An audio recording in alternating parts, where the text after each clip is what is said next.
Welcome to the Slop Farm. Enjoy the video.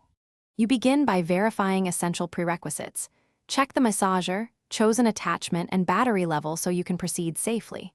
Once done, clean and expose the target area. Remove jewelry and clothing that obstructs access, because direct contact improves effectiveness. Now attach the appropriate head and select the lowest speed. This reduces shock to tissues and lets you gauge tolerance. Make sure to secure a comfortable seated or standing posture, brace the limb, and hold the device with a relaxed grip before you apply it. You now move into the main execution. Begin using short 10 to 15-second strokes over the muscle belly, avoiding bony areas and joints because soft tissue responds best. Once comfortable, increase speed or pressure in small increments to improve penetration. Listen to your body and stop if sharp pain occurs.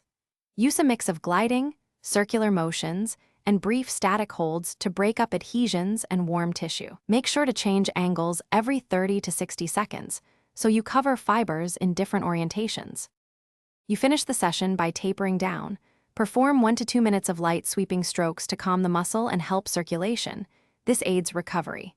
Once done, rehydrate and rest for 10 to 20 minutes.